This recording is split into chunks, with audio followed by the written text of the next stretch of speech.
الفٹ سے چوری شدہ ٹولز کا بہت بڑا ذخیرہ پکڑا گیا ہے۔ بتایا جا رہا ہے کہ 2 ملین پاؤنڈز کی ورتھ ہے ان ٹولز کی جو الفٹ سے پکڑے گئے ہیں، اور 3 افراد کو گرفتار بھی کیا گیا ہے۔ ان ٹولز کی تعداد اتنی زیادہ ہے چوری شدہ ٹولز کی کہ ان کو پولیس اسٹیشن تک پہنچانے کے لیے تقریباً 10 لاریز کا جو ہے وہ استعمال کیا گیا۔ معاملہ کچھ یوں ہوا کہ ایسیکس میں ایک سائٹ تھی جہاں سے جو ہے وہ مسلسل کنسٹرکشن کی سائٹ تھی، جہاں سے جو ہے وہ ٹولز چوری ہو رہے تھے۔ کمپنی کی طرف سے رپورٹ کیا گیا اور بعد ازاں کچھ ٹولز کے ساتھ جو ہے وہ ٹریکر لگائے گئے۔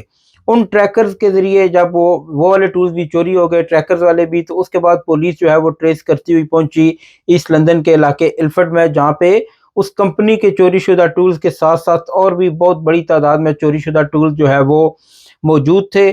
وہاں سے جو ہے وہ 2 افراد کو گرفتار کیا گیا، اور ان کی نشاندہی پہ جب پولیس تیسرے شخص کو گرفتار کرنے کے لیے پہنچی تو وہ بھی وہاں پہ بھی جو ہے وہ چوری شدہ ٹولز موجود تھے، جہاں سے اس تیسرے شخص کو گرفتار کیا گیا۔ بتایا جا رہا ہے کہ ان تینوں افراد کا جو تعلق ہے وہ منظم گینگ سے، اور ان کا کام یہ ہے کہ یہ ٹولز چوری کرتے ہیں اور اس کے بعد انہیں سوشل میڈیا کے اوپر اور دوسری ویب سائٹس کے اوپر جو ہے وہ سیل کر دیا جاتا ہے۔ نہ صرف یو کے میں بلکہ ان ٹولز کو یورپ میں بھی سیل کیا جا رہا ہے۔ بی بی سی کے مطابق جو باقی ٹولز پکڑے گئے ان میں سے جن مالکان کا پتہ چلا وہ ان تک پہنچا دیے گئے، اور باقی جو ہے وہ ابھی بھی مالکان کی تلاش جاری ہے۔